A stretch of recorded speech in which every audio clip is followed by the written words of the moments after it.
मेरे टीचर हमसे बोलते थे, हिंदी के टीचर कि तू फेल हो जाएगा, और हमको इत्तेफाक से ना हिंदी में शायद 92 नंबर आए थे। पूरे कॉलेज में हिंदी में सबसे ज्यादा मेरे आए थे। हम ले जाके उनको रिजल्ट दिए कि तुम खुश नहीं है सर, हम इस बात का टेंशन है कि मेरा 8 नंबर गया कहाँ। हमें यहाँ छंद थोड़ी ना पढ़ना है, और ना ही हमें हिंदी का पूरा व्याकरण पढ़ना है। हम कहाँ से आपको व्याकरण पढ़ा देंगे? हम तो खुदे बड़ी मुश्किल से मैट्रिक में याद किए थे, पठती पठत पठावा पठंती, और वो उसी वक्त था। लेकिन ऐसा नहीं है, मेरे टीचर हमसे बोलते थे कि हिंदी के टीचर कि तू फेल हो जाएगा, क्योंकि हमको हिंदी में कोई इंटरेस्ट नहीं था, लिखते भी थे गलत लिख देते थे ज्यादातर। वो कहते थे हिंदी में फेल हो जाएगा। और उनका एक बहुत फेमस डायलॉग था कि लड़का अगर 70 नंबर पा जाता है तो खुश हो जाता है, जबकि उसे यह सोचना चाहिए कि मेरे 30 नंबर कहाँ चले गए। बात उनका सही था। और हमको इत्तेफाक से ना हिंदी में शायद 92 नंबर आए थे। पूरे कॉलेज में हिंदी में सबसे ज्यादा मेरे आए थे। अब देखिए, हमको इनफैक्ट हमको ज्यादा कुछ आता नहीं था, लेकिन मेरे रिलेशन में एक दो लोग टीचर हैं सरकारी, उन्होंने एक बात बताया था। बफरिंग नहीं हो रहा है जी, हम एक जगह खड़े हैं इसलिए उनको लग रहा है। तो मेरे रिलेशन में एक दो सरकारी टीचर हैं, उन लोग का क्या कहना है कि जब हम लोग कॉपी चेक करते हैं ना, तो हमारे ऊपर से प्रेशर रहता है कि ज्यादा से ज्यादा लड़कों को पास किया जाए, क्योंकि करियर का सवाल है।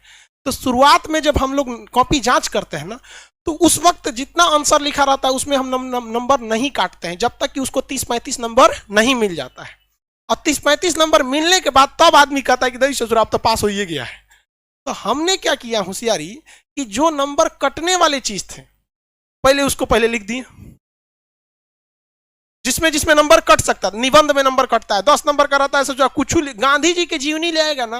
और अगर बिहार और हिंदी यूपी बोर्ड का लड़का अगर लिखा है गांधी जी की जीवनी लिखो, खुद गांधी जी आके अपनी जीवनी लिखेंगे तो 10 में 10 नहीं देगा।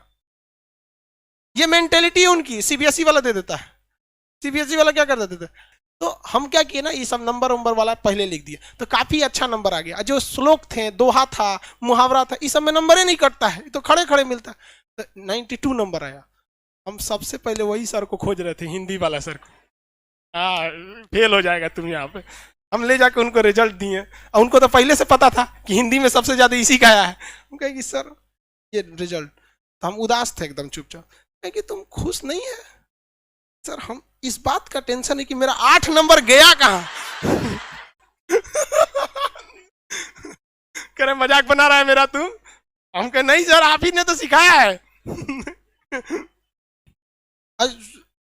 आप सब लोग को एक सूचना नहीं, मतलब एक सावधानी आप लोग के लिए। कल रात में हमारे साथ एक हुआ, आप लोग को कभी भी कोई मेल आए, ईमेल आईडी, मेल वगैरह, खास करके उसमें जिसमें आपका अकाउंट नंबर हो और कोई लिंक दिया हो, लिंक मतलब ब्लू कलर से आता है ना वहां पे, और अगर उसमें HTTP अगर ये लिखा हो तो गलती से भी क्लिक मत कीजिएगा। HTTP जब तक सिक्योर S ना लिखा हो तब तक मत क्लिक कीजिएगा। सिक्योर जब तक नहीं लिखा है तब तक क्लिक नहीं करेंगे। तो जो मेरा आज 6 मिलियन होने जा रहा है, तो रात में हमको सोचे कि एक बार देखते हैं, तो यूट्यूब की ओर से एक मेल आया। उसने कहा कि thanks to we are congratulation you Khan GS research centre, it's our advice to you, हमारी आपकी एक सलाह है, तो please open the caption sign. Caption एक बटन होता है, अगर हम वीडियो डालते समय कैप्शन पे क्लिक कर देंगे ना, तो जिस भाषा में हम कैप्शन क्लिक किए रहेंगे उस भाषा में ऑटोमेटिक नीचे लिख देगा। हाँ, सब टाइटल उसको कैप्शन में लगा देते हैं लोग, वहां पे सब टाइटल। तो उसने कहा कि आप कैप्शन और सब टाइटल बना दीजिए। हम कहें कि इतना हम ना सोचते हैं, छोड़ दिए। लेकिन ये मेल 3-4 बार आया, तो उसने कहा कि भाई अगर आप किस तरह से सब टाइटल और कैप्शन लगाते हैं इसको देखना है तो आप इस लिंक पर क्लिक कीजिए। हम चचुआ उस पर क्लिक करने जा रहे थे, एकदम कंफर्म कर दिए रहते, लेकिन यहाँ जब देखिए S नहीं है, अगर हम इस पे S पे क्लिक किए रहते ना, इस पे तो सब उड़ा दिया रहता।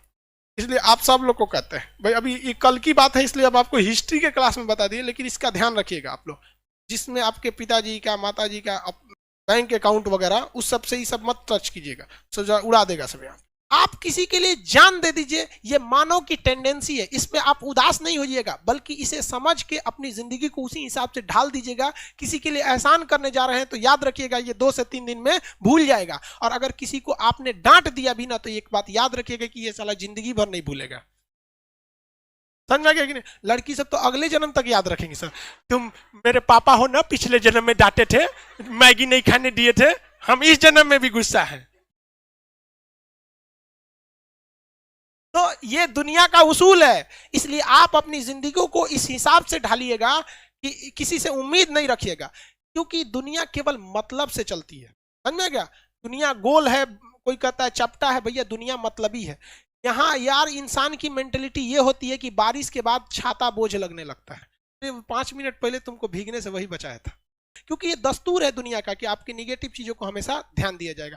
नाथूराम गोडसे का दूसरा किसी को कुछ भी नहीं पता रहेगा, लेकिन एक चीज जरूर पता रहेगी, महात्मा गांधी को मारा था। तो ये दस्तूर है, आपको इस हिसाब से अपनी जिंदगी को ढालना पड़ेगा। नहीं ढालेंगे ना तो आपसे विशाल विशाल जीव थे, डायनासोर मर के चल गए इस पृथ्वी से।